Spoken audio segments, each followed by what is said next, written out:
out to be completely unreliable assholes.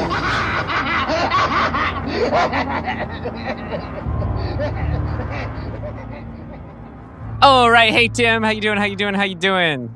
Pew, pew, pew, pew. I'm giving you finger guns. Pew, Ryan. Hi, Ryan. Pew. Zap. And hello, everyone listening to this. Yes, you. Indeed, you. Welcome to episode 143 by our count of Dismembering Horror, the podcast show where myself, Ryan McDuffie, and myself, pew, Tim Aslin. Ow, got me in the eye there, old Tim. Hey, we dismember a horror film every week. We talk, Timmy. We talk about what worked for us, what did not work for us, and anything else we or a guest found interesting or noteworthy about a horror film. And on today's show, special guest Roman Polanski. You know what? That is the Pole in the room, the convicted Polish person in the room to clear the air on for sure. So I'm glad you got that out front. And boy, since we're there, I mean, hey, we could say more on our show, but that's indeed what we're talking about. Roman Polanski filmed the third of his unofficial apartment trilogy of horror films from 1976. The Tenant, which was, as Tim just pointed out, directed by old Roman Polanski, written by Roman and Gérard Brach, based on The Tenant by Roland Topor. And yeah, I mean, maybe we should just get it out of the way and say, in spite of Roman Polanski maybe making movies that we enjoy, I think we can agree that he has proven to be a fairly despicable human as far as we know. And we don't condone him as a person. Yeah. So, you know. Well, I think it's a weird thing to be like, oh, I really love this movie. I think that's the specific thing to get into, Tim. Like, how are you in general with kind of like the separation from art and artist? Do you have specific examples that go one way or the other? Where are you at with all that? As a general rule, when it's film or music, my stance is condemn the individual who behaves badly, but also recognize that these types of art forms involve, it's not just a single person who makes the art. So like there's countless production staff, crew, performers, etc., that go into making a good film. And so I think you have to separate the bad individual from those people and still be able to, you know, have an opinion of the art that has come out of everybody that was involved, and, you know, just sort of say, like, I'm not condoning him individually in any way. But there are other people that were involved that I think deserve credit and deserve to have their contribution recognized. There's, you know, it's murky because you could ask the question, are you somehow, like, were those people enabling his behavior? I don't know. You know what I mean? Like, are they complicit by working with him? I don't think so at the time. So it's like, I don't want to guilt by association anybody. It is weird, though, thinking nowadays about, like, Adrian Brody was working with him on the piano. Right. Yeah. You know, in the 90s. Yeah. So, yeah, that's kind of my general stance.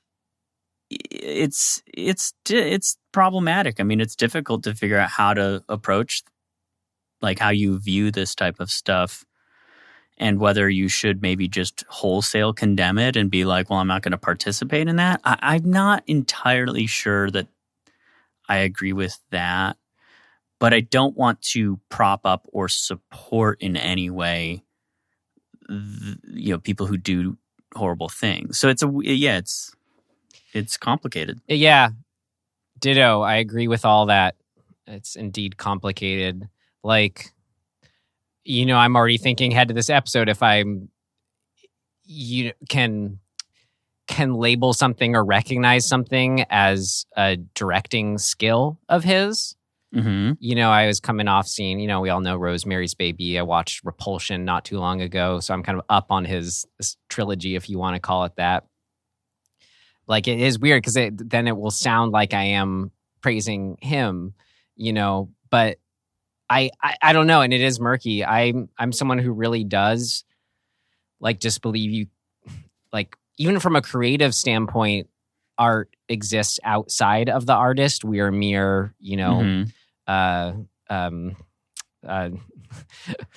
transistors, for it, Sure. whatever you want to call it. But then, like, I completely respect, I think it's just, yeah, but can you just not, you're looking at his face this whole movie. Can you just not think about it? I don't know. I think I want to acknowledge, I don't know if saying acknowledge my privilege is correct, but at least I have had the convenience of living a life where someone who specifically, is guilty of what he is, I'm not, that's not me, I don't know. So it feels weird. Like that's where I'm always questioning is like, well, God, should I have like more of a reaction where I just can't even watch this?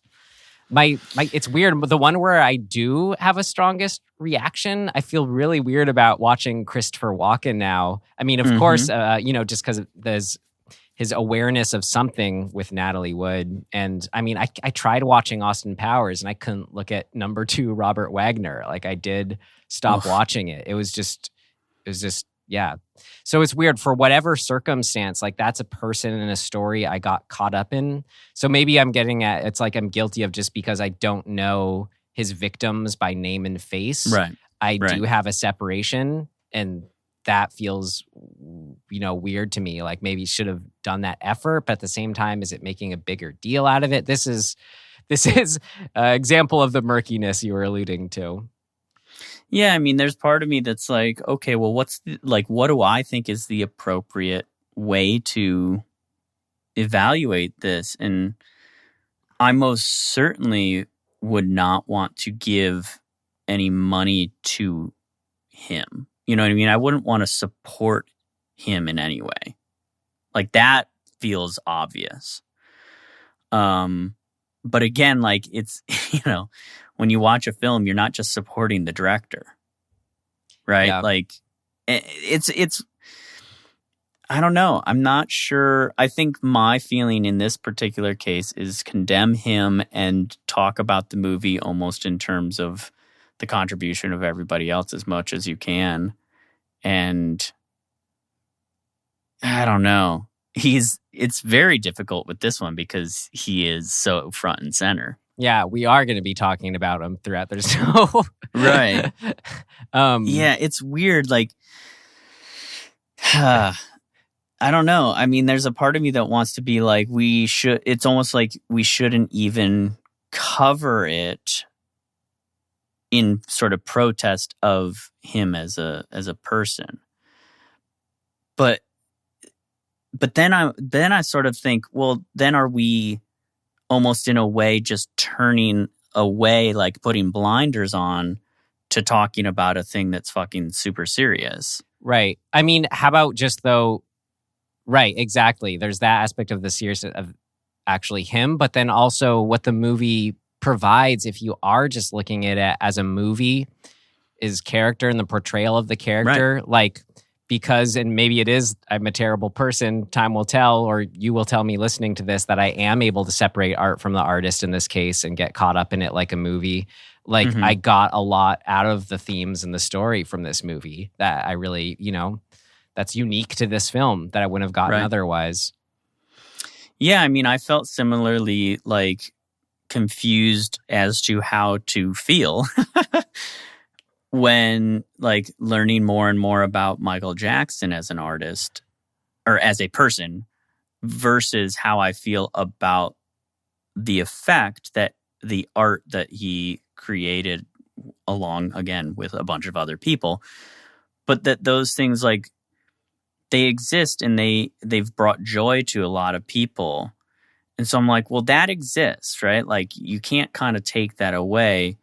But he as an individual, allegedly, I guess you have to say, did some really horrible, reprehensible things. He pleaded guilty to the main one, actually. Oh, did he? Okay. Yeah. Okay, that's good to clarify, because I don't know enough about it. You mean Michael Jackson did, or Roman Polanski? Polanski. Okay, well, that's good to know. Sorry, you were talking about Michael Jackson? Yeah, in the case of Michael Jackson, it's like, does that mean that I automatically need to stop liking that music? And my feeling is no, for me. But I think they're not mutually exclusive. Like, you can do both. You can say that person acted reprehensibly and I completely condemn that. And you can say, I enjoy this music. And that, I believe me, feel free, like, there's pushback. I get and then why there may be because then there's pushback. option C with, like, no, it's so I just can't, it's too, that's right. It's too tainted now. Now, I think there's a really big other consideration, kind of, I think maybe sort of in the realm of what you were saying, that, like, not being a victim of these types of crimes makes it easier for me to have that stance. So then, like, to try and look from the perspective of a victim and be sympathetic towards their experience, do we then say, well, for their sake of not having to live in a world where they're being constantly reminded of their trauma, should we just wipe it from existence so that, in essence, to protect them? And I'm not sure that even that's... we would have to talk to them to know how they felt about that. And there's going to be a spectrum, and it's going to be nuanced. So, I think you can kind of say, here's how I feel, but, like, I'm very open to hearing from the people who actually have been impacted directly by these things and let them dictate, or at least be a part of the conversation. In our circumstance on this podcast, we don't right now have that opportunity, but welcome it for sure. If people want to chime in, like, please do. Yeah. I don't know if it's ironic or what, but it's like, whether it's Michael Jackson or Roman Polanski, I think they are very talented. Like, you hear a Michael Jackson song, Come On, and, if you're on that side of the spectrum you explained, it's only the song you're registering because it is so good, let's say. Mm-hmm. And that's I don't know, the weird thing about this movie too is, like, it takes so much for me to, like, actually get into a movie world. And, like, mm-hmm. but he's a talented enough of a filmmaker, awkwardly to say, that I wasn't even thinking about the outside world when watching this at a certain point, right, just because the filmmaking itself is so adept. I mean, we live in a world where this stuff is kind of everywhere. And yeah, I don't think that we as a society have really figured out how to address it. I remember as I got older learning about certain sports figures that I had admired, that I learned more about their personal life and was, like, really taken aback by some of the stories, like whether it be, finding out that they're abusive towards their spouses or children, or, like, abuse drugs, which I don't actually think is something to really condemn somebody for now in my life, but, like, and more so to be like, oh, that person was actually suffering from, an addiction problem. That's a totally not a thing to condemn somebody for. But we grew up at a time where that was such an emphasis of, like, oh my God, like, if you do drugs, you're a bad person. And I think the attitude towards that has shifted, but certainly the attitude towards beating your wife up or your kid up, for me, it hasn't changed, but I think in the world it has. Like, I think people care more about that now than they may have 30 years ago or something. So it's weird. It's always moving. And there are always going to be people who get propped up and admired for their success who are terrible people. In fact, it's very common. So it's confusing and complicated. Right. Well, I want to put a very hard demarcation on all that for what I'm about to say next. This is not at all in reference to that or in response to that. Mm-hmm. But I think just some additional important context for, just getting the tragic stuff out of the way up front about, in this case, his life, because it informs, what we'll be talking about with the film. And it feels it also feels like something I don't want to put as a casual aside later. But Roman Polanski is, of course, also known tragically for his wife and son, who is, she was 8.5 months pregnant with him, were murdered. So that's right. That's where our star and director of this film, he's got a lot filtering through that. So I just wanted to put all that as a lens for our discussion. And to that point, what were we? No point at, I was saying with there, but or to that, yeah, reality. What year did that occur in? Oh, the murder. Yeah, I believe it was 68 or 9. Okay, so quite a ways before this movie was made. Yeah. Yeah, I mean, at the very least, I think you can say that he had a very intense life and probably suffered some pretty serious trauma as well as inflicted some very serious trauma. And right. I mean, how I'm feeling right now, it's kind of like, if you're someone who's up for it, these films, I think because he's acting in it too, there's some interesting stuff to be, said about both of those things we mentioned about him. I don't know, just within the context of being able to see it, put out there some honest emotions in a movie. It just adds this whole other layer of dissection to it. Again, I'm not saying that like ooh, goody gee. Like, I'm just it just is what it is. Yeah. Yeah, it's just a part of doing a film by him. Okay. Well, I mean, I think we've covered that without, I guess, leave it to the listener to decide if they want to, if they want to engage in this one. Right. If you don't, by all means, like, don't. It was nice to have you. Sorry to lose you, but we understand. Yeah, absolutely. All right. So what are we talking about? The Tenant. 1976. Well, we can jump in as we do with the trailer. Yeah, let's do that. All right. Here we go. As I just said, from 76, The Tenant. Paris. On a quiet street, in an old building, a dead woman's vacant apartment is waiting. Waiting for the tenant. Roman Polanski is the tenant. In Chinatown, he exposed the dark side of corruption. In Repulsion, he explored a warped mind. In Rosemary's Baby, he examined the occult. Now, the tenant, something altogether new, altogether chilling. No one does it to you like Roman Polanski.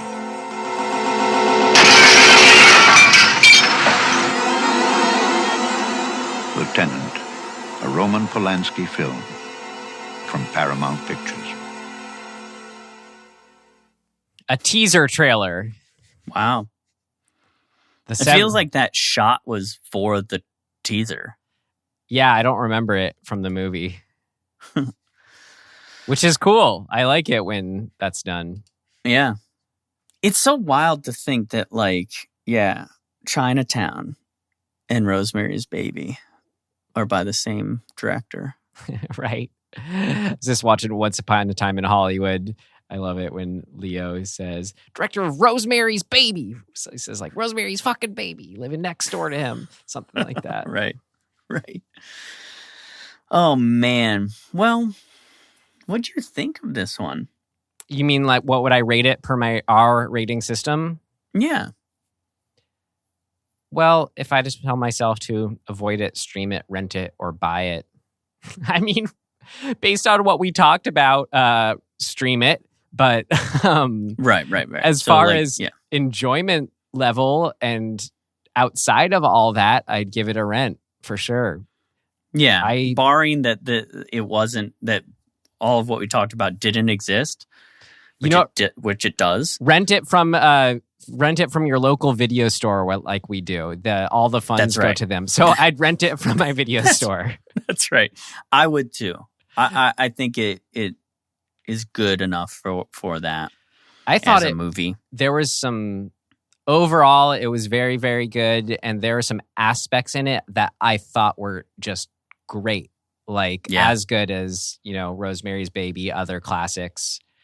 And for such a kind of simple, I don't know, simple setup, something that maybe feels a little familiar. And like maybe things that could feel like tropes, it all felt pretty specific and original for what feeling like it was sort of could be tired territory. I don't know. It was interesting how effective it was in that way too. Yeah. Overall, I enjoyed it. It didn't get to a buy because I think it's just shy of like some like story details that like I'm not exactly sure even what it would be, but like it's a little more of a kind of general mysterious plot rather than like Rosemary's Baby, which is kind of honing in on a more specific plot. And do you say that as a preference for what Rosemary's Baby was doing, or simply like one wasn't working, or this one wasn't working as well? I think this one just doesn't how should I it focus, well, maybe not. I don't know. It's just more general, and it being a little more generalized, it made me feel like there was like a little bit more that I needed in order to get either on board or kind of get deeper into what was going on. And I think it's fine if a movie wants to be a little bit kind of vague and leave it up to you. That's fine. But in this one, I guess I kind of thought we were going to go more into a like answer, and we don't. We get more of a you like leave it up to you to figure out. Right. Okay. I mean, I think that's at least specific enough. I get what you're talking about, and well, all that was a strength for me. So to each their own, I guess. Yeah. And a pretty unique one too at that, and something that for me differentiated it from Rosemary's Baby, which I'll put more specific later. But for now, I would love to hear our summary for this film. Okay. Oh man. Trelkovsky. Yeah. So Trelkovsky is a French citizen from Poland who is looking for a place to live. And, he just sort of shows up to look at an apartment, right? Yeah, where a bunch of Americans are living in Paris, apparently. Right. Which is interesting. But it's a very, maybe not unique to the area, but it's very interesting looking. The owner of the property calls it a house, which I thought was kind of cool, but it's not. It's, it's an apartment building. it's got a little courtyard, and everybody kind of, their windows all face inward of the courtyard, and they can look into each other's windows. So it's got that eerie kind of fishbowl feel. But the room that is available is open because the former tenant attempted suicide by jumping out the window, and unsuccessful. Ended up in the hospital and is recovering or trying to recover. And Tchaikovsky, he kind of convinces the owner of the building to let him stay there after some debate and some, there's a lot of commentary on kind of like outsiders and the other and xenophobia and such. But for some reason, he is compelled to go visit the former tenant who's in the hospital, and like, even though he doesn't know her at all, her name is what is her name? Simone. And once there, he meets a friend of hers, Stella, who's played by our great love, Isabelle Adjani from Possession. Indeed, woo woo. And then Simone, who is in really bad shape, like head to toe, wrapped up, casted up, tooth missing. She flips out and just starts like scream yelling, I guess you would say. Yep. And it's very eerie. And this sort of, I feel like that's when the movie like takes off, where it's like, okay, something's up. And from that point on, Tchaikovsky kind of just, it's a downward spiral for him where he just, the other tenants of the apartment building, along with his sort of own psyche, seem to just start to spiral around each other and unravel. Ultimately, he believes that they are trying to drive him to kill himself, and that Simone, who has since died of her wounds, is trying to... Did you feel like she was trying to possess him? Is that what he believes? Or that the people in the building are trying to turn him into her? The more so the latter. But I saw like that was just a part of a greater plan to get him to commit suicide or jump off the building. Right. So ultimately, the whole movie kind of becomes an exercise in what his actual reality is, between what he thinks he's seen, what he believes to be true, and what actually is potentially true. And we don't get to know, really. But he does get driven insane, let's say. I will say that a few things I think are fun to clarify here. I think this one comes down definitely more as far as, the ambiguousness of his paranoia. Mm-hmm. There's more clear instances of him seeing something according to the film. So it definitely, versus Rosemary's Baby, which in the end is like, okay, this is real, this one's more on the opposite end of the spectrum. But then I agree. In the end, it doesn't totally land one way or the other because of, I'd say, just the ending, like the tail, the twist, whatever you want to call it, the capper. But yeah, this is more, which is, I don't know, we'll get more to that. Then the other two things I mentioned, I feel like it's pretty unique to have a character like him. I mean, sure, we've seen plenty of them before, but the soft-spoken, unassuming, overly polite archetype character, that's who Tchaikovsky is. And I think worth mentioning.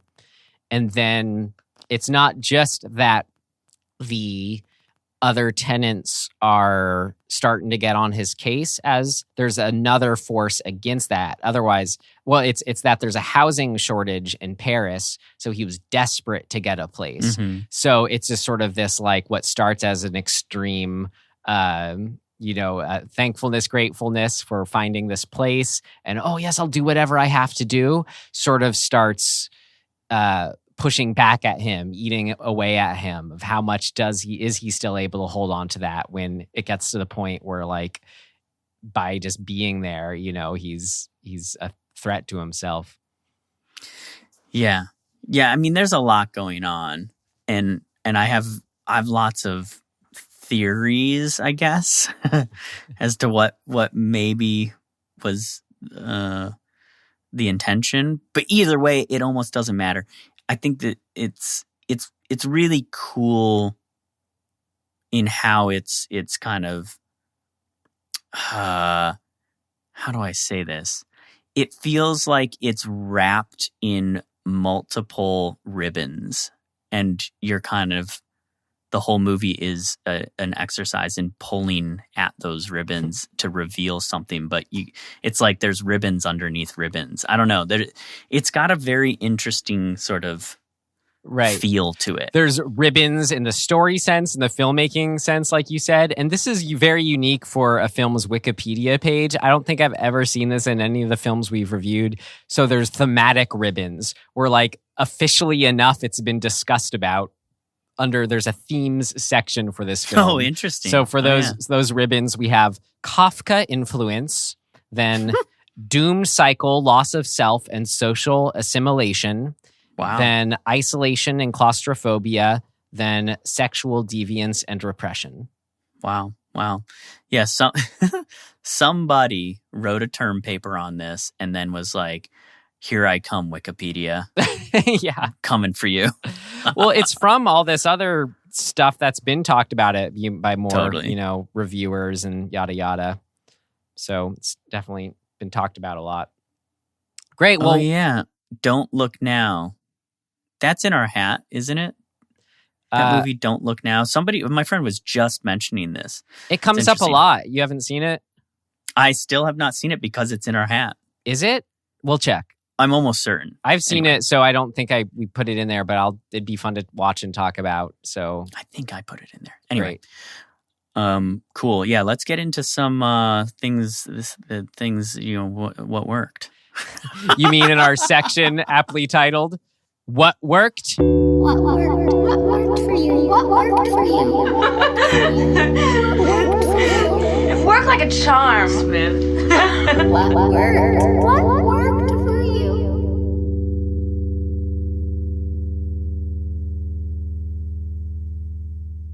I guess to get out of the way, things we've already said, alluded to. For me, the big one, atmosphere and world building in service of actually involving me in a film and putting me in that world. To the point where, like, I was a little like, oh, it's just crosses 2 hours. It's a horror movie. Like, come on, what are we doing here? But it's like reading a book or something, where you just like being there in a way. And it's all interesting. And the sort of the pacing, that could feel maybe a little slower by modern standards. I don't even know if it's that bad, but I don't know. Just it all felt good being there. It felt like I could just kind of breathe and be in this world. And that's one of the things I look for most in a film. There is something pretty amazing. I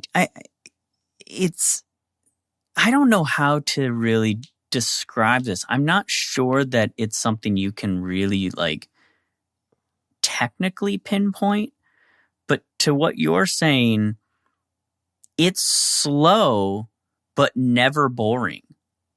Yeah. And I'm like, how are they accomplishing that?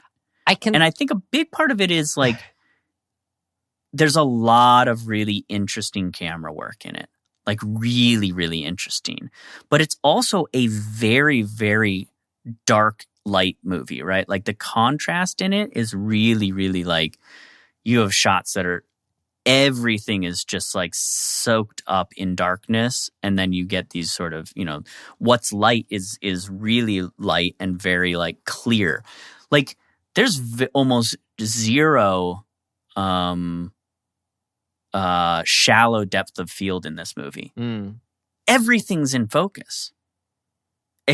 But while everything is in focus, 80% of it is in darkness. Right. So it's like, it's a really weird effect. And I almost wonder if there's something about that keeps us kind of like waiting for something to happen. Like we're almost drawn into that because it feels mysterious, or we're feeling like we got to pay attention because we're giving almost so little visual information at times. Right. I don't know. There's something about it, but I found it fascinating. I think two things contributing to that, one more technical and one more ephemeral. This is similar to what we talked about with Angst, where the camera work somehow feels both like Rosemary's Baby, of course, too. This is his filmmaking. Like you feel the utter realism of it, yet there's also like full on filmmaking on display of dolly shots, yada, yada, effective, just classic filmmaking. And then the other side of that is, or the other, I said there are two things, is just there's like an inherent building of suspense that keeps your attention. But it's really, really subtle. It's I've probably mentioned this before. I forget who said it about one of my favorite movies of the last decade, Foxcatcher. They described it as a horror movie in slow motion. Right. This was very similar to that. It's not a super overt, suspenseful horror movie. It doesn't get to sort of. It does. It does get to the point where he's afraid of he just got hit by the car and the cops are coming up. So it does build to that kind of stuff. But just throughout, I guess what I'm trying to say, the point I'm making is it just feels like this inherent, like having a sense of a build that's almost imperceptible, on the filmmaker's part. And just I don't know, putting that in the movie somehow, just thinking in those terms, however, in all the little ways that shows up.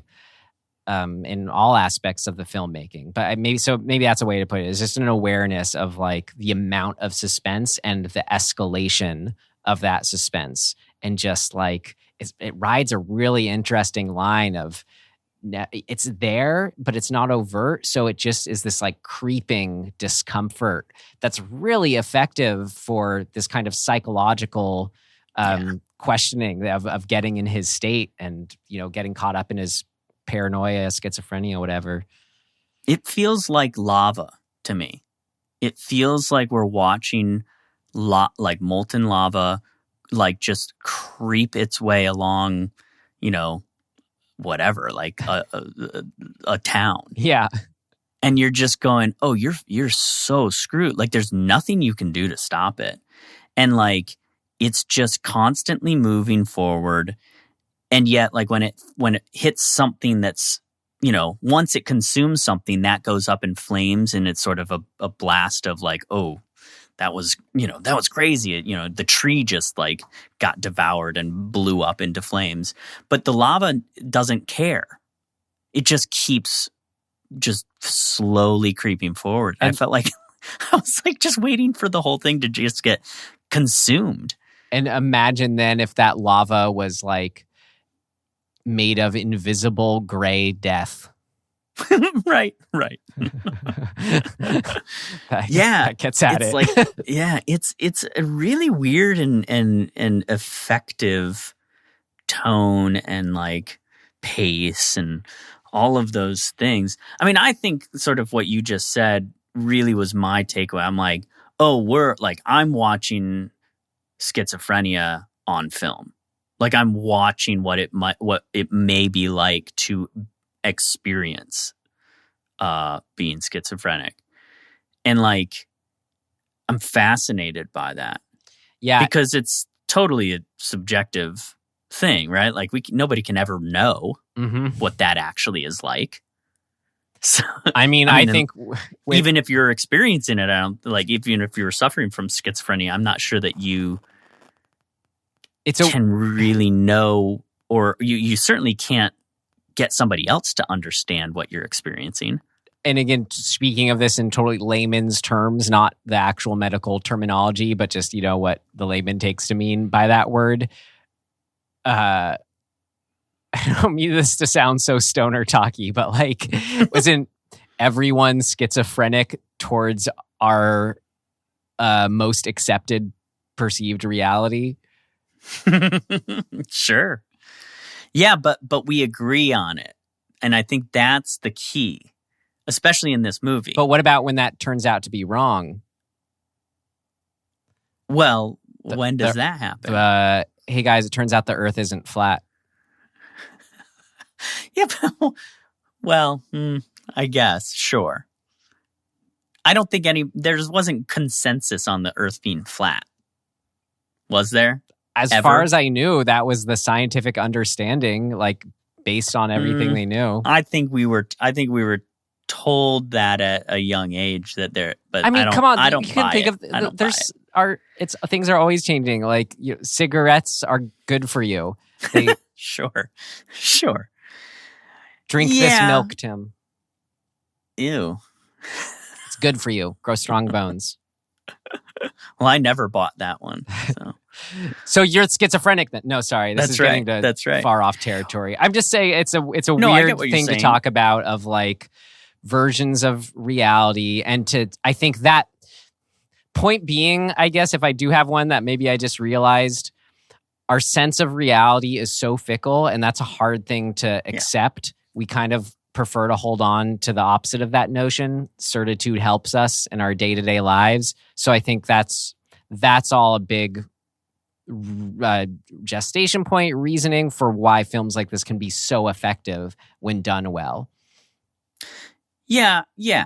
I think a big part of what's making this movie work too is that there's sort of this, we are with him the whole time. Right? We're never with anybody else. And so we're supposing that he is a reliable narrator.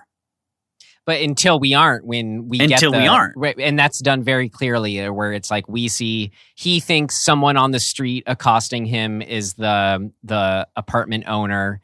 But no, we see it's just some other guy who hit him in the car. That's right. But because we've been set up to be on board with him from the start, when those things happen, we're on board with his explanation of it, which is these other people are out to get me. They're driving me insane.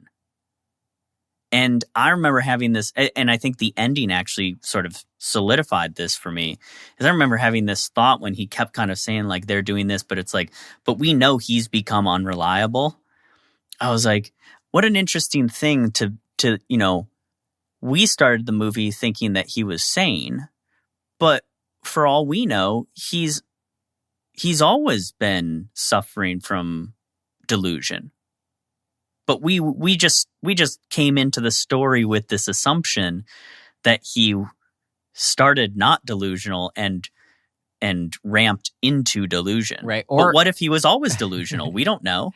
And I was like, oh, that's really fascinating. And then the way that the end comes about makes me go even further, think that maybe that's kind of that's sort of an explanation of the events in the movie. Now, that's all of it kind of like nerdy trying to figure it out, when there's a whole nother layer of things going on of like, well, maybe it's a curse.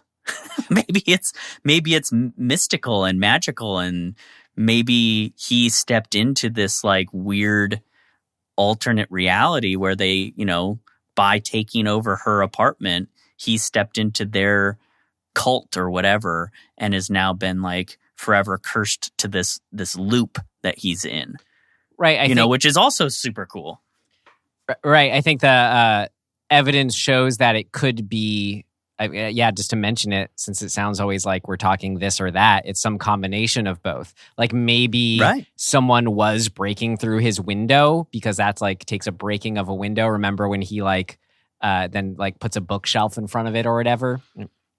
Oh, the stab the hand? Yeah. But then maybe, because it seems like we get that proof, he sees they're all having a big party cheering him on to jump. But then we get seconds later, oh no, that really wasn't the case. They were all hiding inside. But so it's like, maybe if that didn't happen, but the stabby still did. So there's always all that. Yeah, I just that love angle. this type of storytelling in film where it's like just the world is unraveling. Right. Well, It's so fun. a specific story aspect to mention too, and I think this is another answer to your question about what really hooks you about this, keeps your attention rapt. You see this in other things. I don't know. There's probably a TV tropes name for it, but like the person who died off screen at the beginning or whatever, who's then kind of the thrust of the story. Like who was this person? Are they showing up in different ways? The mystery around this person, the mystery around their life. You get the people that she knew showing up at his door. We're getting her mail. It's just this inherent mystery that's never going to be solved. Like, even if we get some sort of answer to the supernatural side, we're never going to know this person. So as far as, a mystery is something that sort of keeps our attention. This is inherently one that will sort of always remain a mystery, but no matter what, we're just hooked, kind of just learning as much as we can about her. Yeah, it's just, man, this type of watching somebody slip into, paranoia and obsession and being with them, as opposed to some, if we were following along somebody else having to deal with him, that's such a different movie, right? But being with him it's just makes everything more intense and like creepy and eerie. And I think it is maybe there's a term for this kind of genre of storytelling, but maybe it's Kafka-esque. I don't know. Like, it's really cool. I think it lends itself to his character type that I mentioned in the summary. Really lends itself to this kind of story too, where in Rosemary and Rosemary's Baby, it's more about like she's expected to be this submissive like wife to stay at home kind of thing. From this, it's the angle. It's like it's a totally different angle with a man, but still it's someone who kind of will be on the sidelines, is the observer of other people, will let other people walk over him, kind of thing.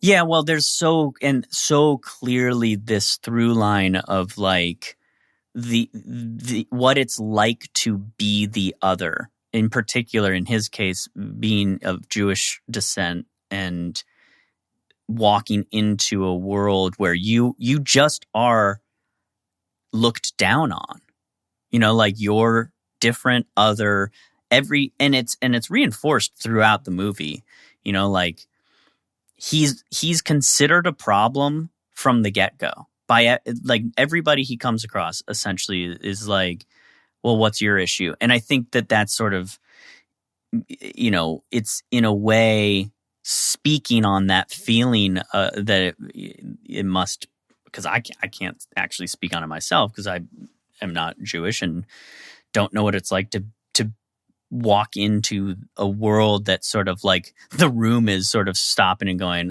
like turning their head at you, like you're considered such a sort of other. And I think that this movie is giving us that feeling. It's like really effective in letting us go the gaslighting sort of aspect of what happens when you are in that position. Like there's one scene that really, really solidified this notion of helplessness, and which it always drives me crazy. When the woman comes in to have him sign the petition, and he's never met her before. She's asking him to sign a petition about another tenant that he's never met, hasn't had any bad experiences with, and she's saying, you need to get on board with the rest of the tenants and be one of us. And if you're not, you're against us. Right. You're the problem. And he's like, but that's not at all what I'm trying to do. And she's like, you've made your decision. And I was like, oh, dude, that feeling, that hit so hard for me. And I'm like, damn, man, like, Well, imagine having that feeling in every interaction you have with other people. well, as someone, I can relate to being the kind of introvert observer at heart. That is a big part of it, where you feel like part of it is you feel like everyone else is acting in some kind of level of crazy. So how are you supposed to, so everyone says be normal. But you don't even know what that is, So it's like that sense soup of, I think it was a great example. I mean, that scene was a perfect example. But then where we really get it in extreme is when he goes over to his horrible, boisterous friend who like is blasting the marching music. And then like the meek husband comes down and says, please turn it down for my sick wife. Excuse me. Sorry, sir. Is super like, pathetic in that sense.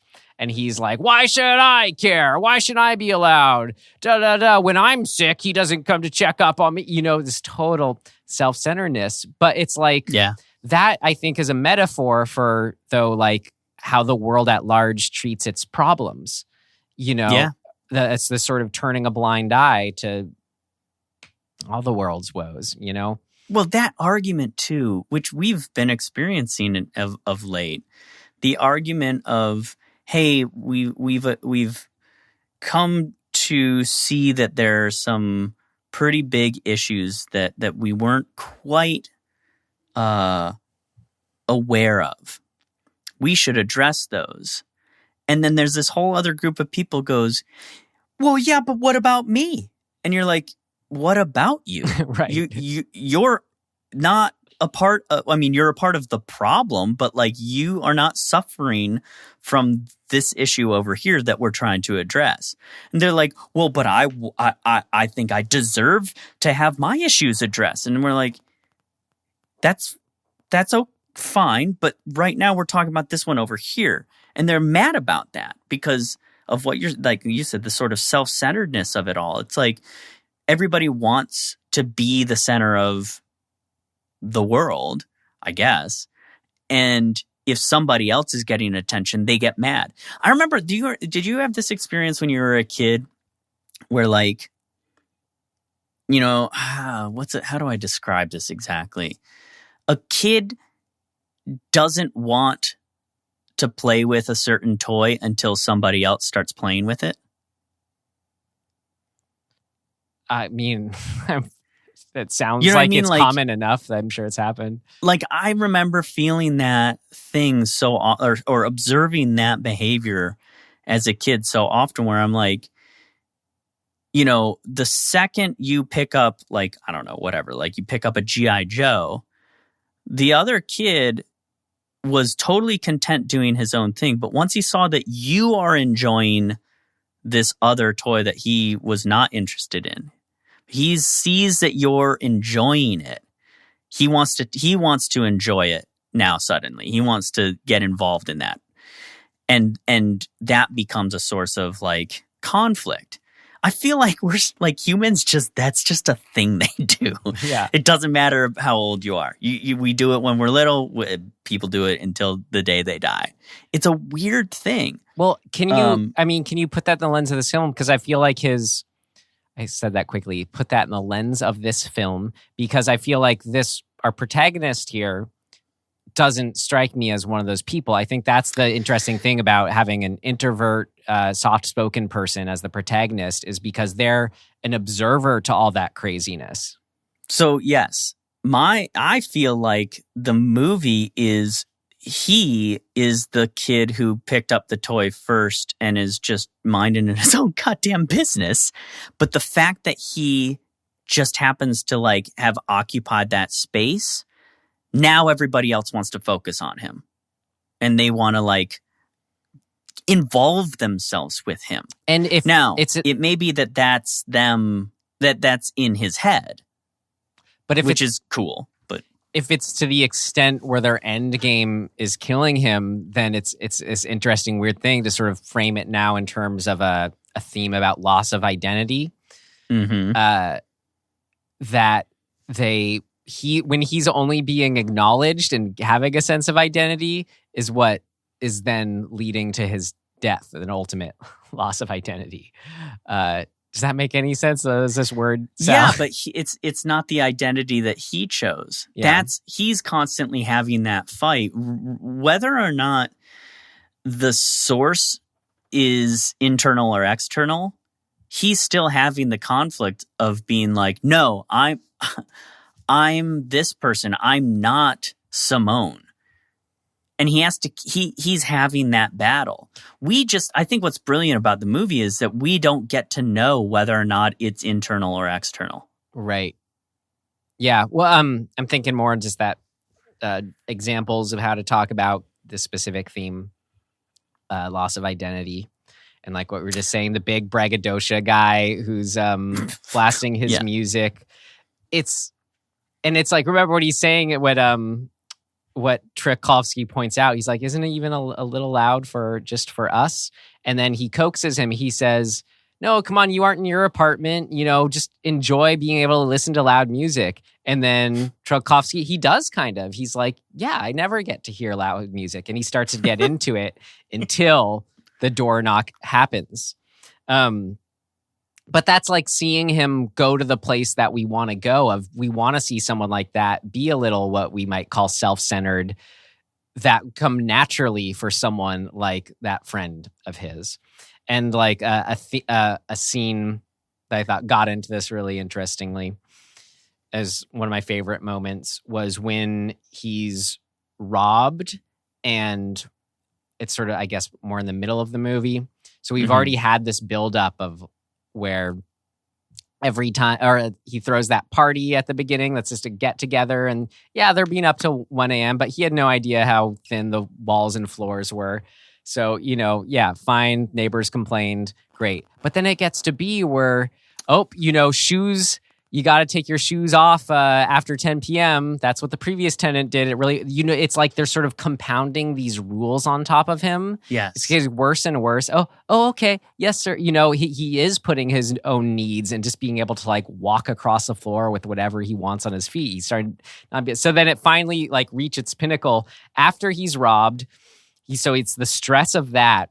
Then like as soon as he kind of like drops something on the floor and is taking in how his place has been robbed, makes a noise, someone pounds on the door, the ceiling, and he is like, I'm sorry for he doesn't say this, but it's basically like, I'm sorry for existing. He's like, yes, right. I know, I'm sorry, I made a noise, Jesus Christ, I was just robbed. Is essentially, he just finally just lets it out. But you can see that underpinning that I'm getting at from that kind of character or person's point, where they really are just yelling out, sorry for existing. Like, right. This is really fascinating to me, because I don't think I would have been able to arrive at this without kind of having this discussion and kind of looking at some of these themes that are stated here.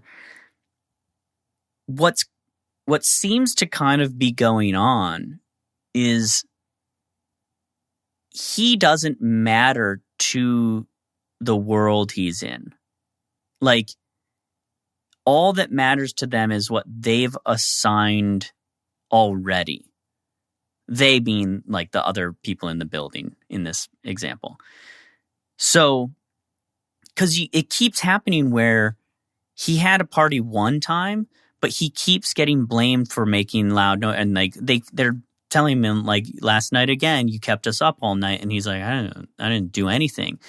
It's his loss of self is sort of pushed through everybody else's certitude of these things. So he starts to fade away as like being himself, I guess, or being himself, because they're just assigning rules that they're stuck in, that the person who lives in that apartment always does these things. And even when he doesn't do those things. So he loses agency throughout the movie.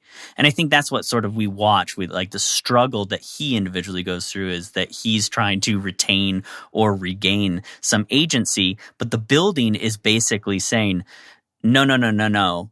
Here's what happens when you live in this apartment. You're loud, you have parties, you have women over, or it doesn't even matter. It's like they just assign an identity that he has no control over to him. And therefore, by doing that, he loses his own identity throughout. And he can't be himself. That's what's literally he's going through in the story of, oh no, I don't want her cigarettes from the cafe. I don't want her exact drink she orders. Yeah, that's right. But yeah, exactly. Everybody is they're just locked into this one mode, and he doesn't have a say. Well, and it's interesting because it's without him. Like, look how it builds. Like, shouldn't be something to be paranoid about. Is just he tries the hot chocolate like she used to always drink the first time. So he liked it, so he just keeps serving it to her. They just haven't bothered to buy his brand of cigarettes, so they offer her brand. But then now you wrap that up with the paranoia of his greater situation. All of a sudden, that becomes that threat to his identity, like it never should be if he had just sort of spoken up maybe as soon as he wanted to, versus just sort of going along for convenience. And where that really reaches a pinnacle is this was one of my favorite moments, just because of how honestly horrifying it was, but I think how appropriate it was for this film and this character, or just settled and did a lot. When he full on hits a crying kid. Oh my God, yes. Right. Like talking about then, oh God, what did he just say? It was a assertion of something, or I forget, but it's an example of something like that you're saying.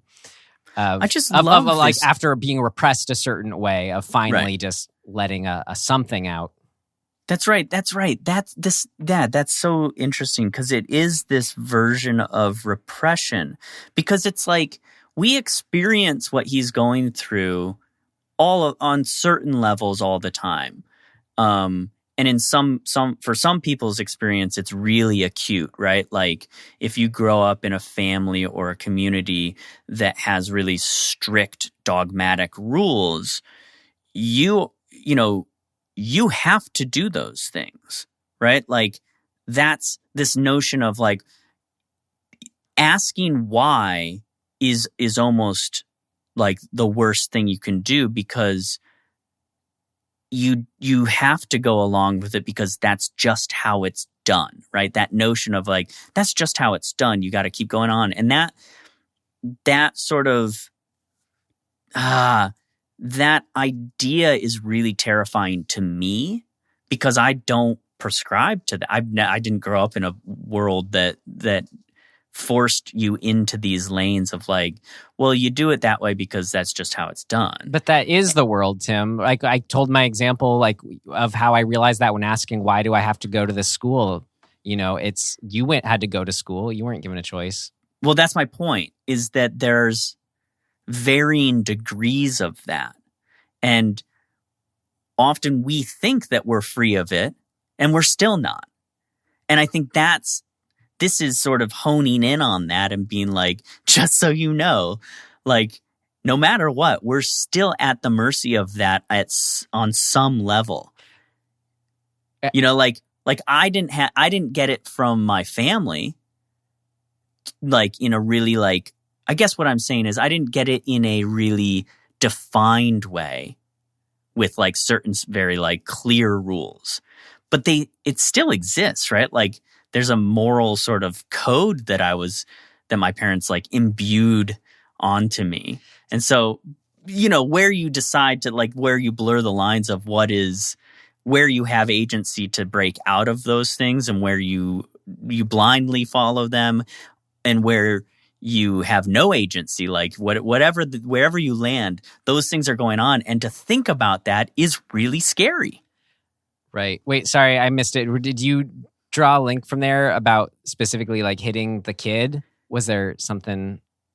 Well, what I'm saying is it seems like his character, and the kid is a good example of him getting, riding the wave of it. It's almost like it's overtaking him. Like my kind of take on that moment was that he was really falling into being Simone. And I was like, whoa, like he's crossed over all of a sudden. Like he had this moment where he's no longer himself. He's behaving like a totally different person. And my assumption was that maybe that person is Simone because of the way that he scolded the kid. I could see that. I think it seems more like it is just the, when if you're a repressed person and you think that's building in some way, that's just a feeling of, I don't know. It's like agency. Maybe I think that's the word you used earlier. And specifically with the example of the kid, it's a crying kid and he's like, oh, my boat I want is over there and I want it. And that I think he just is viewing as like pure selfishness. This kid is totally unaware. He's viewing that kid as his annoying friend playing loud music. They're kind of similar in that sense, you should say, of just sort of selfishness. But of course, he's looking at it without the reality that it's a kid. But it's some sort of, like what's been building this whole time. He's just sort of been taking the sidelines. Yeah, I mean, it's really interesting because it's really undefined, and yet like we're getting these broad sort of thematic things. Like I think that's what I meant earlier when I said there's this sort of generalized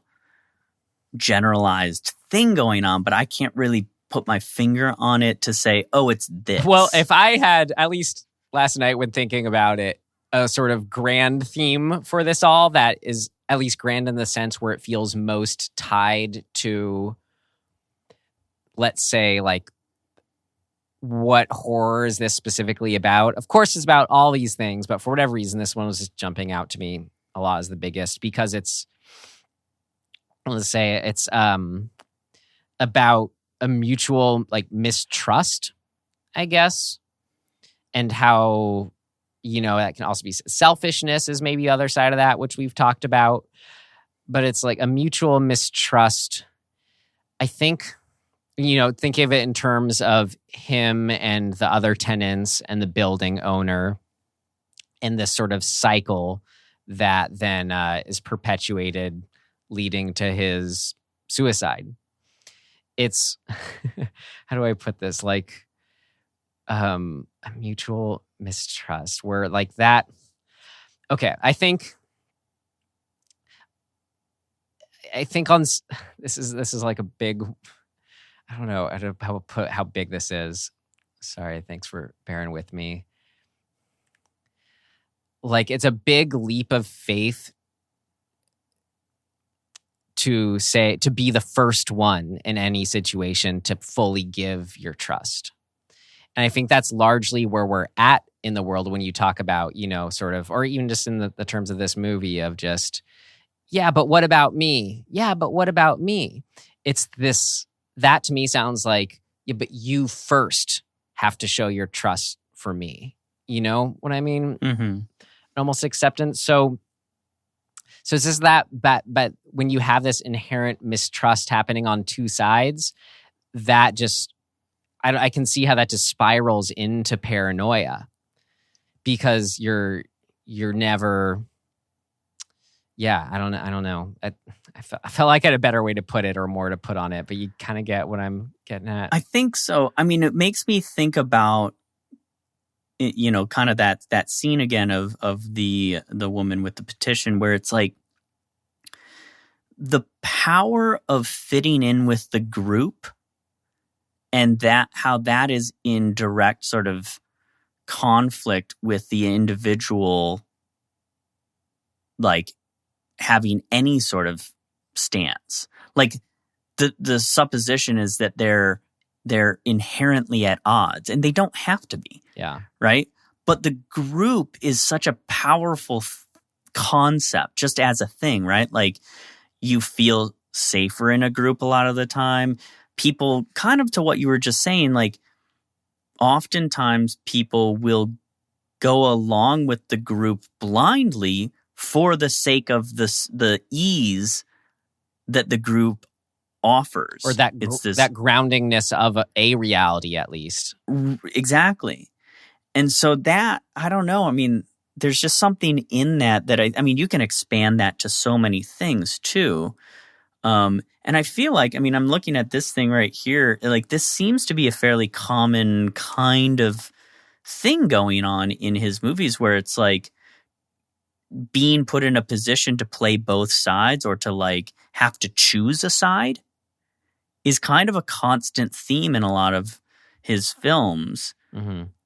And that conflict within, it's like, again, we're being told that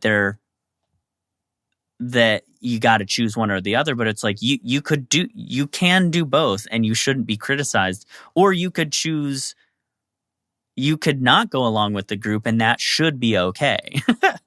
But oftentimes it's not. It's like, oh, well, shit. Yeah. Now, like by saying you're not part of the group, you're saying something else when you're not at all. You're just like, and even that then means that you can't have your own identity. Right. Right? The group is deciding based on your choice what your new identity is. Or how you define your new identity. And it's like, well, what if I just don't want to participate in any of this? They're like, well, you don't get to not participate. We've decided as a group. So that's scary, man. Yeah. I think we see that a lot in the world. I agree. And I think that's why a lot of people are so, they continue on with the group out of like fear of, ostracization or like whatever, fear of just being like attacked for not going along with things. I mean, I've experienced that. 100% I've experienced that where I've been the one kid in the group who was like, actually, guys, I don't think we should do this. It's not a good idea. And everybody turns on you immediately. They're like, oh, well, what are you, you're just being a Boy Scout or a pussy or whatever the fuck, and they hammer you for it. And then you're screwed. You're out of the group. And that social death is hard. Right. And then that's when they start cheering you on to jump out of the building. Right. Yes. I mean, really, right? Like, it's really cool because I feel like this movie is kind of saying, it's showing us that it doesn't matter if it's in his head, that it exists almost regardless. And it doesn't matter which reality you choose as the actual reality. It's like these things are all in us regardless. Right. Where as soon as his neighbor trying to get the signature goes, oh, I guess you're not one of us, essentially, like that is on the same spectrum of them cheering for him to jump off the building. It's, not one of us, but not one of us, not one of us, Right. Yeah, I don't know. I find all this, it's hard to kind of articulate because it's good. I don't know. It's interesting and complicated. I loved him. Not only does he jump out of the building, when he jumps out of the building the second time, I thought that was so good. It's like he's essentially already dying but survives, like crawls up the staircase. We're kind of like, oh, where is he? What is it? And we see him appear at the window again. There's just something great about that. Like the abuse, the intention, it came down to more than a single decision in a moment. It was there was conviction there. It's back to that thing of we are constantly being told that we have to be a certain way. And so he's like, I have to fulfill this. Mm-hmm. It didn't work the first time. Got to go back and do it again. Like he's telling them that they've made the decision of what has to be the ending of this. Do you think it's tricky? Is that act of him jumping out an acquiescence to their ultimate plan, or is it motivated by his decision to choose some sort of independence once and for all? I guess it's not. Maybe that's not a question because they are cheering him to jump. Never mind. I feel like it came across to me as a sort of last desperate, like, what would it be? Is it cynicism in a way of him being like, if this is what you want, then fine, I'll give it to you and make you watch it. But they want to watch it. I know, which is that's why I think it's so messed up, is that he's down that rabbit hole so far that he feels like he has no other option, and so therefore he has to follow through with it, not to appease them, but almost like in like protest of them. It's really weird. It's almost like reverse trolling. But I don't know. I think it's more he is the Reed of he's just totally gone at that point. Because think of it as if when he's painting his nails red, and then it's as if he's on autopilot is the sense that we get. So I think like that is just, him jumping out is just an escalation of that.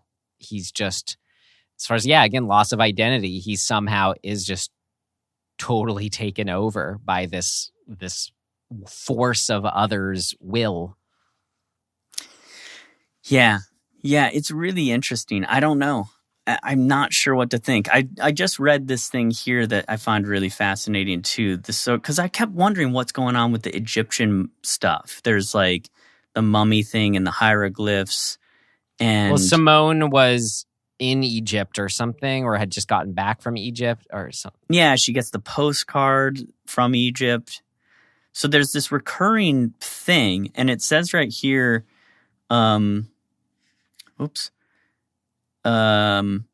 ancient Egyptian religious belief was based on the notion that all things are the same all throughout history.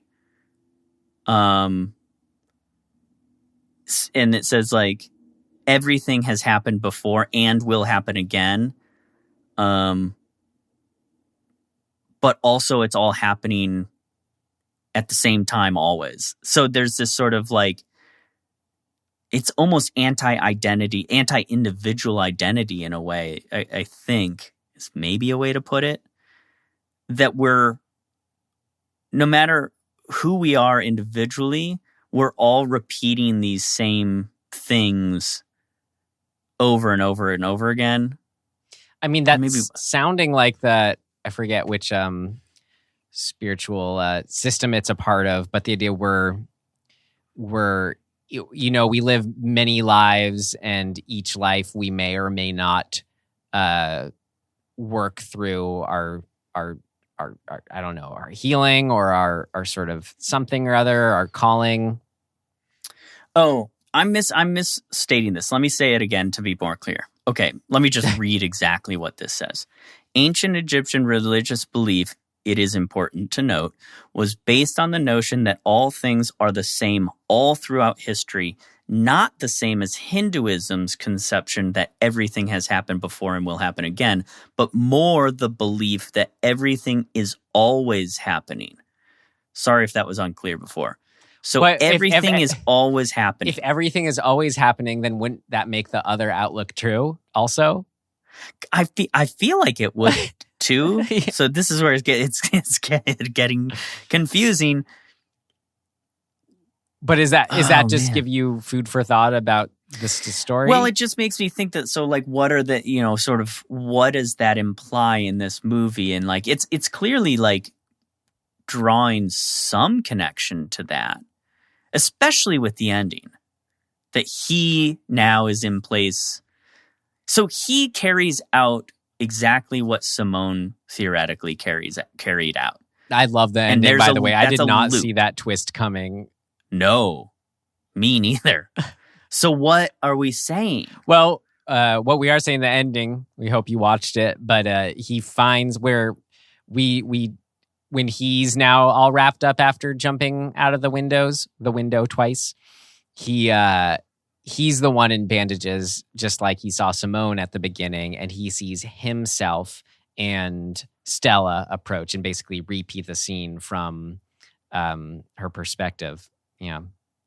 That makes sense. And this it's not the first time that type of thing has happened in the movie, because when he finally does use the the common bathroom and sees the walls are covered in hieroglyphs, he looks out the window and sees himself in his apartment looking back at him. Right.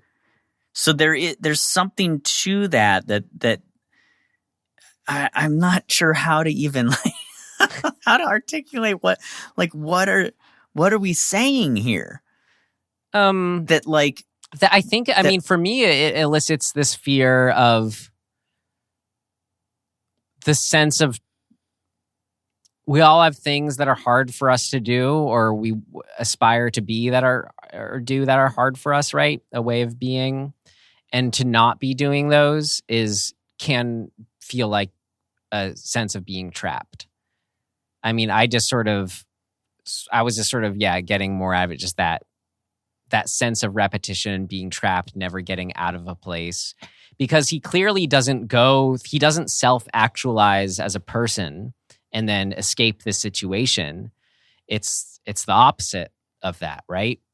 He doesn't write about when he's starting to think of moving out is when he gets the worst, his paranoia. So it was more just anything that was a sort of compounding on that sense of I can't escape this thing, even though just because like even things that we want to do, it is on us, but yet for some reason, because our fight or flight instincts are all messed up, as if we're going to die from like saying something that's difficult to say to someone, it's like that's what I get out of it as far as being cursed to relive something and trapped and all that, yada yada.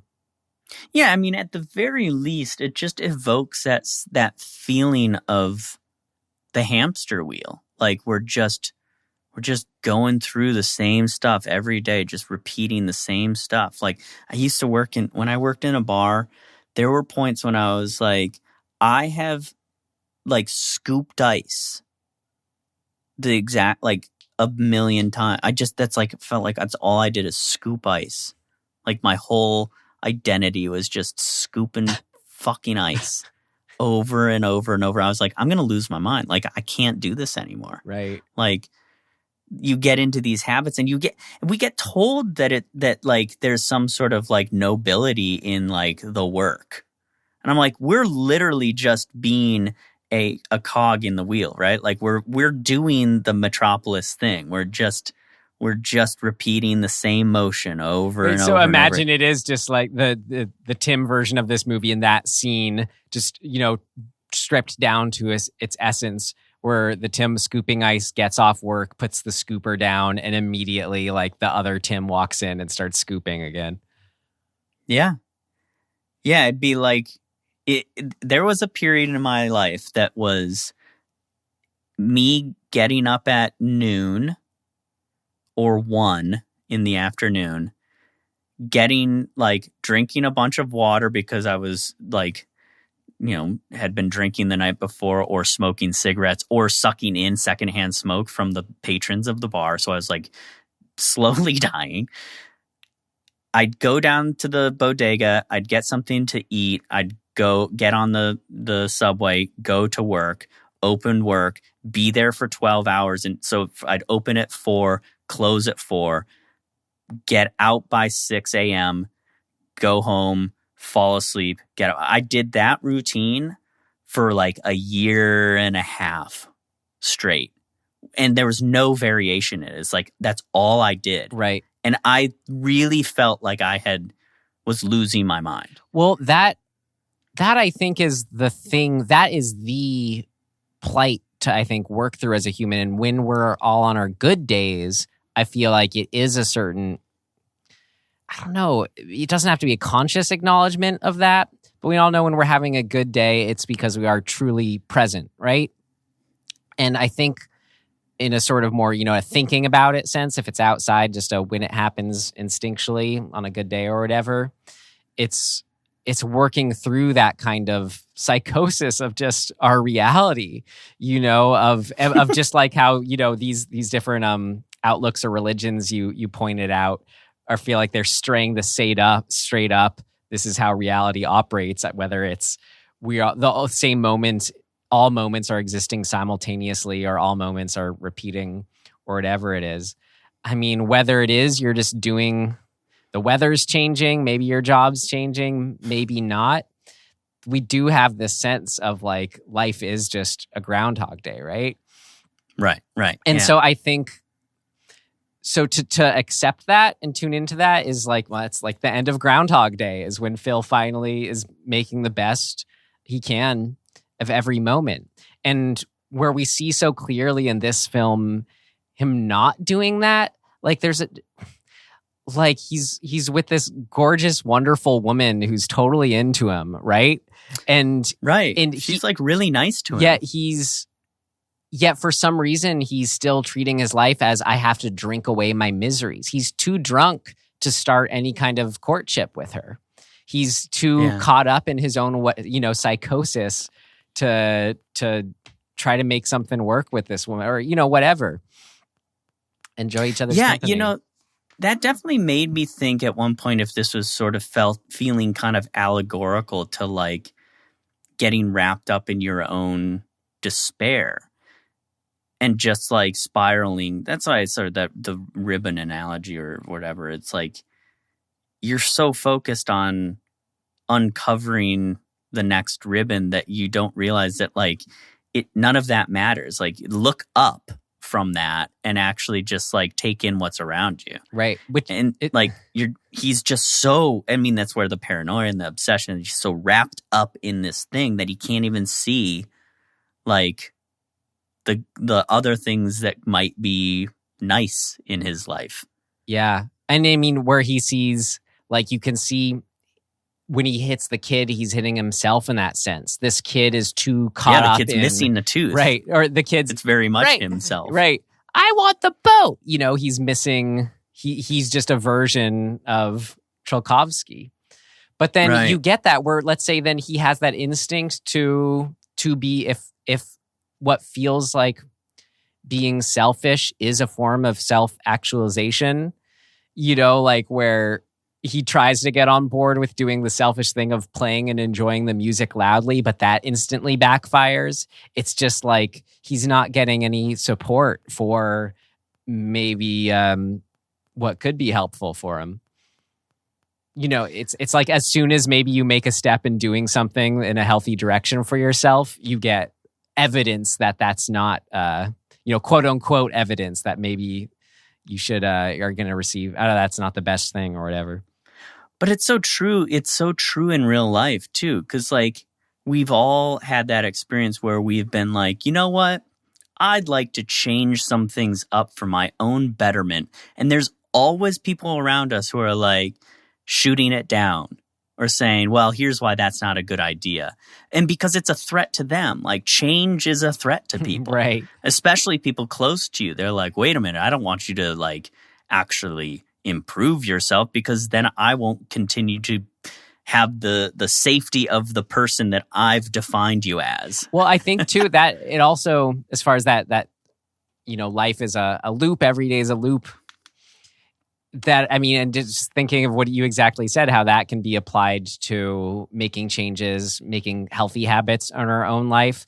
Like it can be hard to commit to, let's just say like working out or eating right because and that's why they say in order to do that, don't worry about, working out every day. Worry about working out or eating a good meal today, because that's the scary thing. And I remember that from like when I was, it's a great example for this. We got into our Motel Hell episode. I talked about moving to a full plant-based diet where it was like, I remember before that, the horror for me was, oh God, but that means I wouldn't be eating this, animal again, eating this thing again for the rest of my life, and that's a lot to take it. It could be, look at that way with commitment, with relationships, it appears we all have our version of that where it's just like the thought of making change is somehow an acknowledgement of our mortality, it is this internal unconscious way. Yeah. Like Tchaikovsky could have just moved out. Like he could have just moved out. Right. But I'm such a polite person and I got to be so thankful. And where am I going to go? That's sort of a different thing. That's just like the all the what ifs, the just being obsessed with the potentialities of what could go wrong. Yeah. Which is another form of like foreseeing into the non-existent future ad nauseum. Right. What did you think of Shelley Winters? Great. She is great. I took classes. I can't remember who it was, but I took classes who was mentored by her. I think it was this guy, Ted Zurkowski from New York. And I'm pretty sure he was the one who had these anecdotes about her. And he was like, man, she was just cutthroat. Like if you were in her class, you better be prepared because she would just destroy you. And did you? Always I wish I'd met her. Did you hard write to her because we were trapped in our own existence? Yes, a little bit. Yeah, no, she's great. I think there's a few other fun things to point out about this film. Totally. It's just like, case in point, what just happened. Mm-hmm. I loved like the specificities of what he was seeing in his hallucinations, I guess, when it gets to like one of them has kind of like a goblin face or something like that. Oh my God, it was incredible. The Mr. Z, Monsieur Z, he, after Tchaikovsky's been hit by the car, the husband of the husband-wife who hit him with the car, he looks up and they are no longer those two people, but they're now Monsieur Z and Madame Diaz, who's Jo Van Fleet, who's a really great actress as well. But Monsieur Z's lapel on his trench coat has turned into like bat wings. Yeah, I loved that. Dude, that was incredible. And it's for like, it's so short. It's just this very fast little, maybe, I don't know, a few frames worth of seeing that. I was like, damn, that is sly little costuming. Oh, it was, stuff. Yeah, no, it had the effect of it was just enough to where as soon as it happened, I was like, wait, I just saw that, right? Yes. How fun. I love too the ball bouncing outside that turns into his decapitated head bouncing. Yeah. They didn't even have to go as far as the decapitated head, and I was already loving it. Just the effect of a ball going up that high and the strain. Yeah, it was really eerie. It's like taking something that's normal, but then just making it not. Just enough in a certain direction to make it not. But then, of course, as soon as it turns into his head, well, that's great too. Icing on the cake.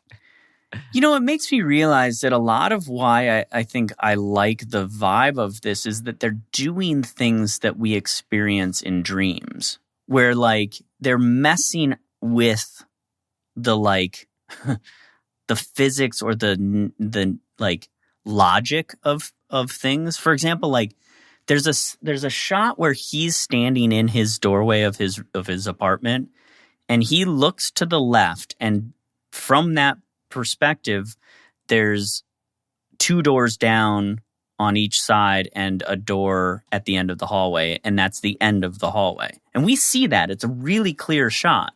And that's when he goes up to it, and he's going to put the postcard under the doormat of that door. I don't know, 20 minutes later, we see him standing in the exact same spot, and there's a stairwell at the end of the hallway there now. Like the actual spatial reality of the set has been changed. And I think it's that dream stuff. Right. Kubrick does stuff like that, right? Or did stuff like that. This was more overt though, than And Tim, that was one of those moments I'm talking about, and the other ones I mentioned where I'm like, this film's doing great stuff. When to have that, yeah, exactly. It's like there's a staircase on the right, but then they, I guess, built a just sort of non-essential kind of almost Escher-like staircase that's just sort of coming up and over that he has to walk under. And then that's after, too, they added like a slight incline on the floor that feels like it shouldn't be there. And that just captured that feel when I'm kind of obsessed with that. I'm always going on anything dreamlike, and it's also why I shouted out his other movie, Repulsion, gets into stuff like that, where the physical space is being adjusted. When you can do something that is totally like a clear real life set construction, instance to choice. And then just to have it play as the effect it's supposed to elicit of just, oh my God, yeah, in a nightmare is what this feels like. Ah, God, it's the coolest thing. Yeah, and I guess probably one of the most overt ones that non-subtle at all is the audience, how the apartments turn into box seats at the opera, and they're all sitting there waiting to watch him jump out the window. That long that take, one it's so good. They're all cheering him on. Oh my God. Yeah, it's wild.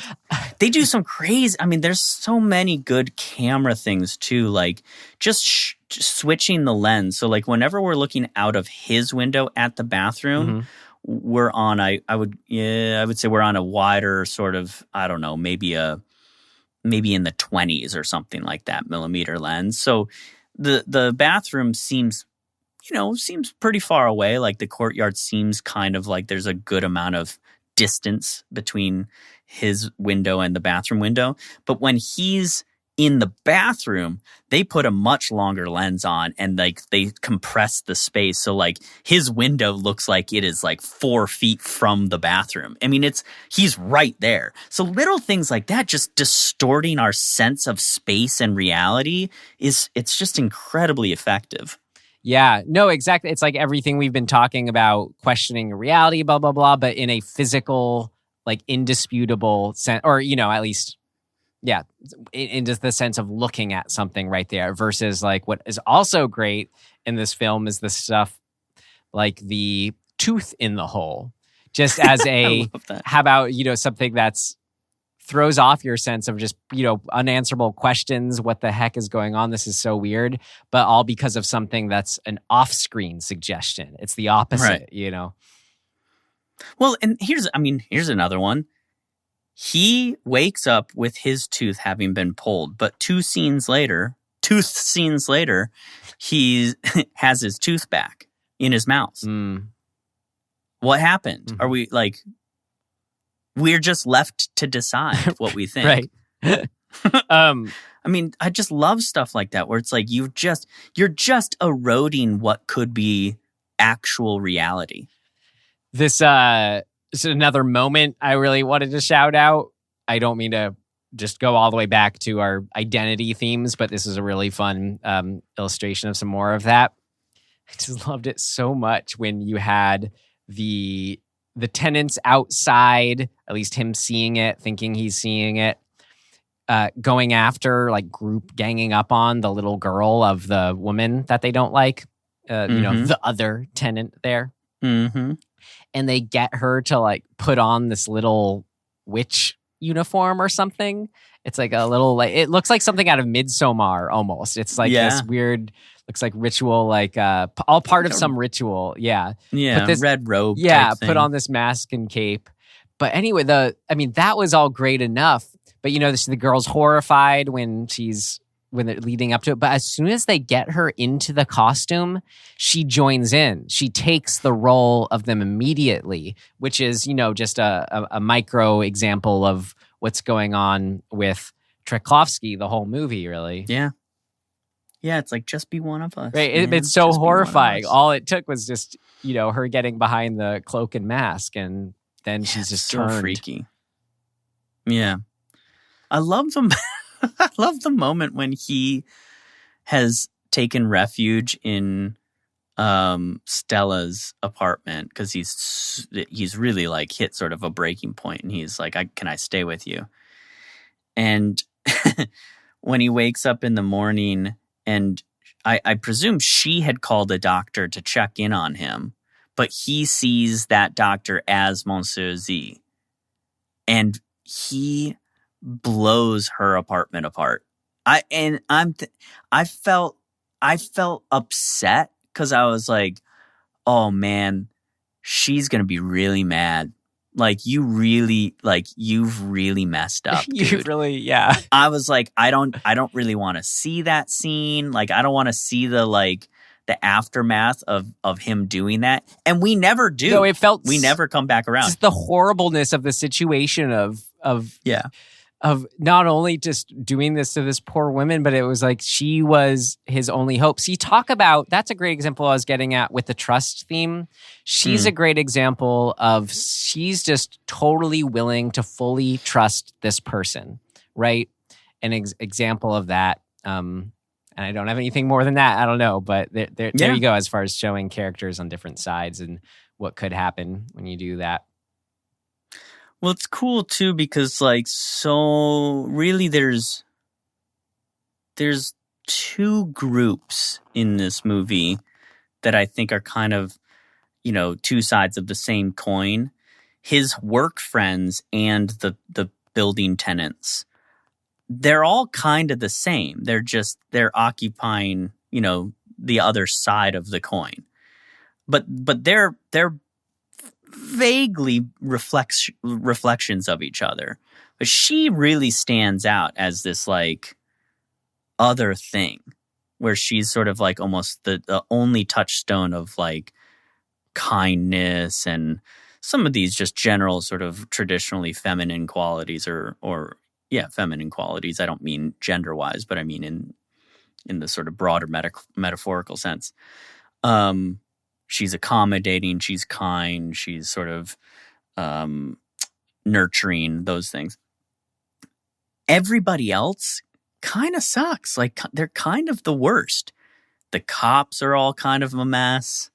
He gets hammered by that one cop about, like, he's like, I've already gotten all these complaints about you. You better watch out. It's like, what is going on, man? Jesus. Right. And it's like, all from his point of view, we're feeling him. All I did ever was exist, you know, is sort of like, is that a sin? Even the hospital, when he initially goes to the hospital, they're like weirdly combative with him, even though they accommodate him. But they're like, who are you? It's like, Jesus, calm down. I mean, this is tied back way to where we first started, as far as the sense of world building and pacing. Just the fact that we like had that scene where he, after meeting her and her friends at the cafe, they like go back to the one guy's place he's staying and just have that little bit of soiree and they dance together. Just to take the time to like have those two scenes, just getting a sense of just what Paris was like at the time, what another house is like, just all the totally outside of all the theme story stuff we're talking about. When a movie can afford some time to do that kind of thing and still have it then tie into all this other stuff, it's great. I enjoyed it. That's a really, really important sequence, subtly important sequence to the like kind of the broad points of the movie or the broad themes of the movie. In that sequence, she invites him into the group, like unquestionably. She the instant she sees him, she's like, "Hey, so good to see you. Join us." The group is a bit standoffish. They do these close-up, almost canted, sort of like wide lens, like almost distorted close-ups of each of the other people in the group, and they have all got a kind of not great look on their face. Then they go to this apartment of one of those guys. And that guy, you know, he says, this is a really nice apartment. And the guy goes, oh, well, it's not mine. It's my brother's, but he lets me. He sort of expresses this, like, he's benefiting from this, like, just by being related to somebody who has a lot of money, he gets advantage through that. And he gets to live in this really, really big, ornate, nice, beautiful place that is maybe the exact opposite of the little tiny non-bathroomed apartment that Tchaikovsky has to live in. So it's a really good setup. And then we see Stella effectively turn down one of those guys in the group to let him in so that she can dance with him. And that exchange sort of like solidifies her as like a safe place for him, where she's saying, no, like, you're with me. All of this other stuff is extra. I don't actually, like, they're my friends or whatever, and like this isn't really commented on, it's just sort of visually commented on. But like we get this sense of her throughout that, and we get the sense of the difference between him and those people.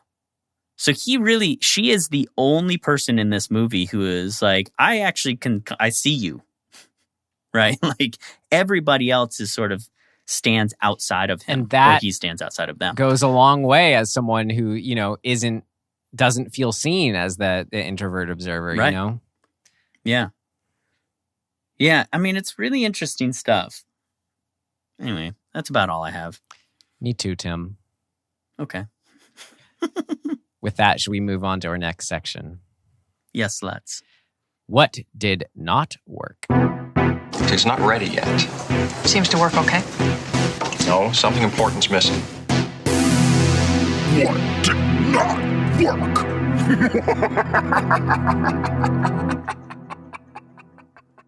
I'll tell you what didn't work for me.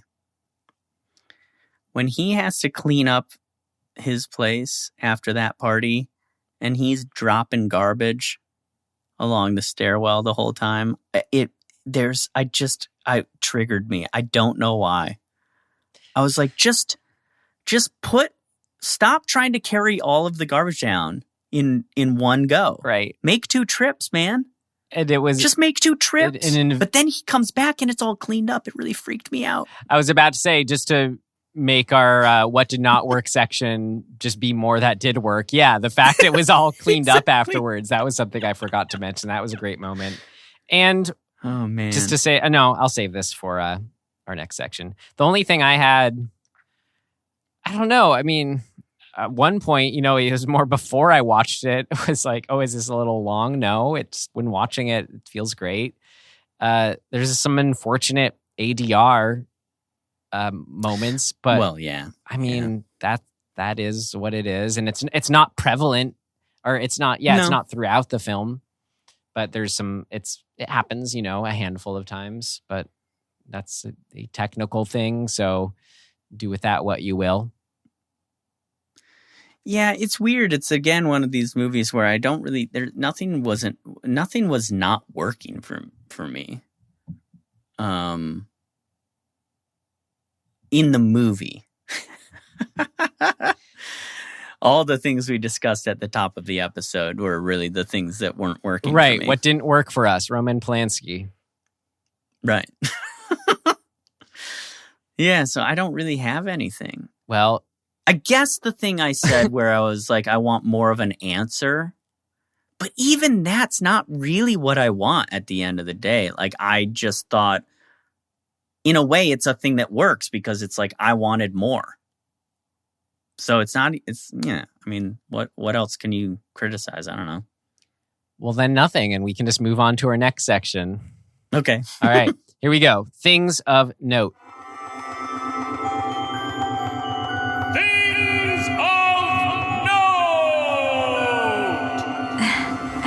This should be interesting.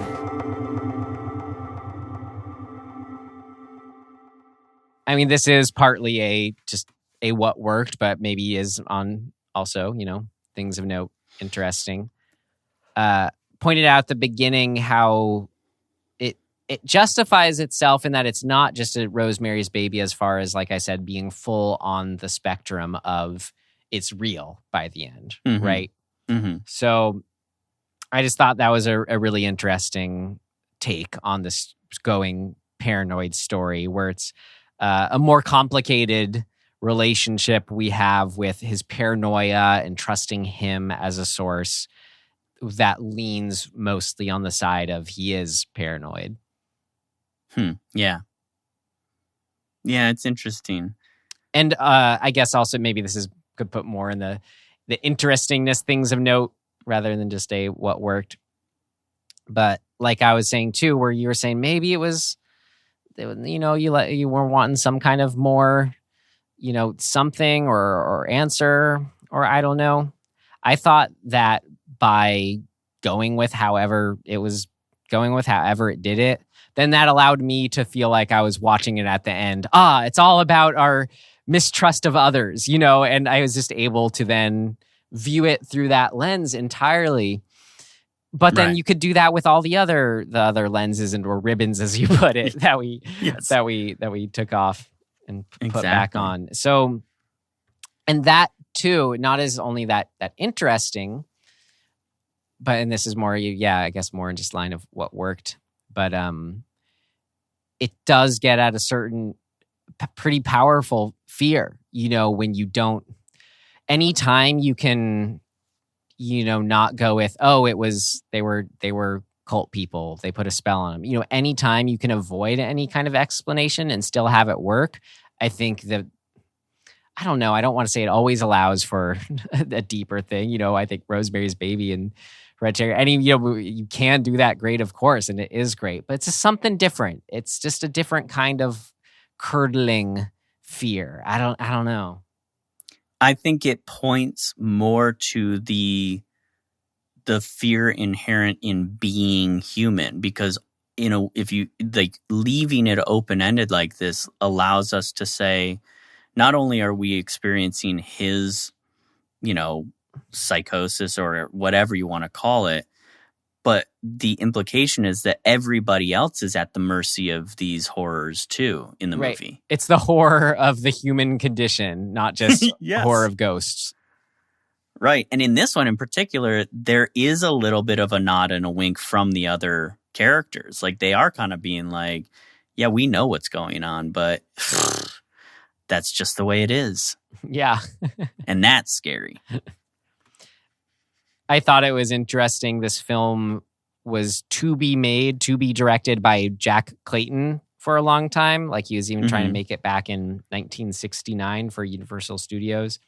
Why I say that is noteworthy. Jack Clayton directed 2 other films, which we covered, The Innocents and Something Wicked This Way Comes. Mm-hmm. Oh, I see here that script was by Edward Albee. Oh, Zoo Story, yeah. That's pretty crazy. I'm sure there's tons of interest and stuff about this film's got a lot written on it, about it, production stuff. The last thing I had was just a fun observation was there is a peephole shot in this film that was so exactly the peephole shot from Rosemary's Baby looking at the neighbor, where it's like moving a little, like it's some kind of rig they have going, but it's so funny. You know how they shoot that? All they do is they take they just put a lens. It's not peephole sized. Yeah. It's bigger, and they put it into like a piece of wood or cardboard or whatever the fuck, and they just hold it in front of the camera. and in these cases, they didn't like lock it down. They're just, somebody's holding it in their hand and it's kind of moving a little bit. I think it's, this time realizing, I think it's sort of supposed to approximate how we aren't totally still when we're looking through something that's... I think you're right. When we're looking through something that's small, you can't really be affixed to it. Because I can imagine them trying it out, and like if you're totally still, it just...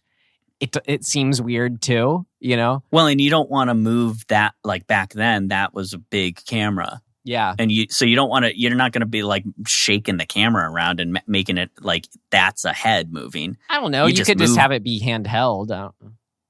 You could, yeah, you could. But I think it's just for precision's sake, so much easier to just have the person holding the piece of wood and just be like, just slightly moving it around.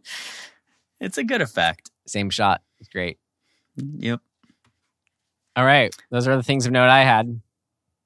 Made $5.1 million apparently in the box office. Great. Yeehaw. All right. Well, with all that, are we good to put a ribbon over all our Tenant ribbons?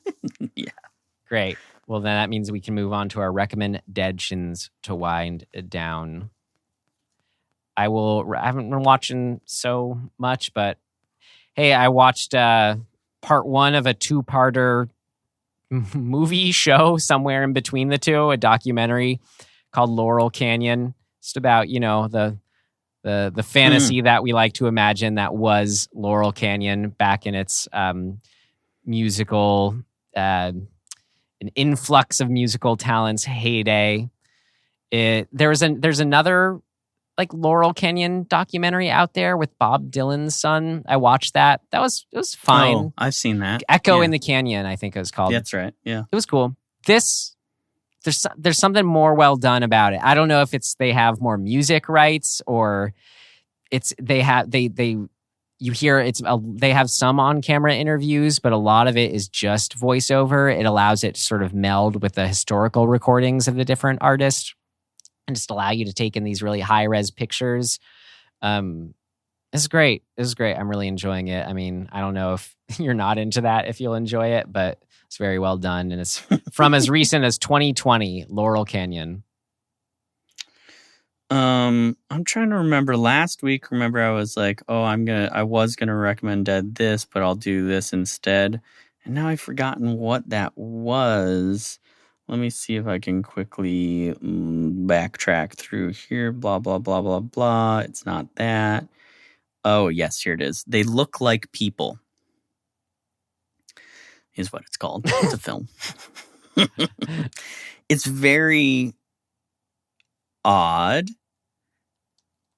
and interesting, and actually just watch it because, like, it's one of those ones that if you kind of say anything, I think it sort of spoils it. Year context helps. This was 2015. Is that the one? Yeah, that's it. Cool. Yes, They Look Like People. If you want a movie that, well, I shouldn't even say that. Okay, just watch it. It's good. It's cool. It's freaky. And it looks like it was all kind of a one-man crew. Yeah. Cool. Yeah. Yeah. Great. We'll watch it after I watch part 2 of Laurel Canyon. Nice. Great. Well, it's my turn. Can you leave to pull from the hat? Can you leave the excitement to me of getting to read it first before you? Sure. And stop.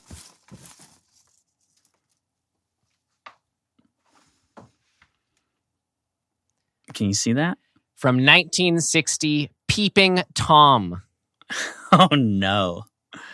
Peeping Tom. I've heard of this. This is talked about a lot in the same breath as Psycho, of just sort of, it's the same year. That's right, yeah. Sort of like, oh, was this actually the first slasher? Director Michael Powell. I don't know if I've seen it. I feel like I've seen something. I think I might have started it once. I don't know. We'll find out. We'll find out. For next week on Dismembering Horror, 1960, Peeping Tom. We hope you join us. In the meantime, you can find us wherever you found us. Our big ask is, if you enjoyed being here, is to tell a friend. Though, even if you don't, we are so happy to have you here nonetheless. Nevertheless. Thanks. Yeah, well, I guess that's it. So, in closing, we hope your apartment situation is plenty amenable to your needs. You feel like you're a person. You can walk whatever time at night you feel you want to. Thank you so much for listening. Yep. And we will see you next time. Goodbye.